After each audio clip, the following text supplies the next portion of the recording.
Bon, je suis avec Jean-François Bergeron, un ex-olympien. Jean-François, qu'est-ce qui vaut la grâce d'avoir ta présence ici pour la conférence de presse? Ben écoute, j'ai été averti par Stéphane Larouche et Pierre Bouchard de ce qui se passait un petit peu dans la boxe amateur au Québec, dans la Fédération olympique de boxe au Québec. Je ne suis pas au courant de tous les détails. Par contre, ce que j'ai entendu dire, j'aime pas ça.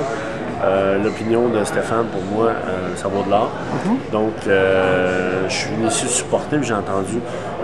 J'ai beaucoup de respect pour Ross Amber aussi et pour Alain Beaumenu. Puis d'entendre Alain Beaumenu, qui n'est pas un politicien, mais qui est un gars de cœur, qui est un gars pour qui la boxe, c'est tout dans la vie. De le voir un peu à l'envers comme ça. De le voir, de le voir, lui et Ross, poser des questions pour ne pas avoir de réponse. Moi, je trouve ça alarmant. Je trouve que je ne veux pas parler sur tout parce que je ne connais pas tout, mais le but de la Fédération de boxe du Québec olympique, le but ultime, c'est d'envoyer des athlètes aux Jeux olympiques. On n'en a pas eu en 2008. Est-ce qu'on va en avoir en 2012? On ne sait pas, mais il faut mettre tout en arrière pour faire ça. Puis c'est pas normal que dans la plus grosse province de boxe professionnelle, les retombées n'amènent pas des athlètes aux Olympiques. Ça, c'est incroyable. À partir du moment que Interbox a été fondé en 97-98, on a eu un gros boom à la boxe olympique. On a eu des gars comme Jean-Pascal, Benoît Godette, Sébastien Gauthier, Anthony Descaries, qui dominaient au niveau international, au niveau national, qui étaient champions canadiens. Ils gagnaient facilement tous les ans. Puis là, à un moment donné, il y a eu une descente qui est arrivée après 2004. Là, il faut que tu te poses des questions. Qu'est-ce qui se passe? Je sais qu'il y a des bonnes volontés, il y a des gens intelligents. Je pense que Ross Amber, c'est l'entraîneur au Québec qui a formé le plus de boxeurs olympiques. Il en a formé, je pense, 3 dans le même olympique quand moi je suis allé en 96. Il y avait Eric Kivelos, il y avait Ron Donaldson, puis il y avait John Kelman. Là-dessus, tu rajoutes aussi Howard Grant. Donc lui, il a formé 4 olympiens. Il doit savoir de quoi il parle. Donc, en tout cas, moi, c'est pour ça que mon support est avec eux.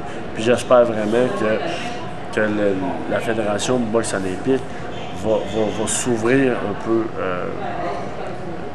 peu, ses horizons, parce que je pense pas que c'est en faisant une dictature qu'on décide qu'est-ce qui se passe ou qu'on a le meilleur d'une organisation. Surtout quand tu as des extrêmement bons éléments qui sont laissés de côté, puis on ne prend pas en note leur expérience et leur connaissance.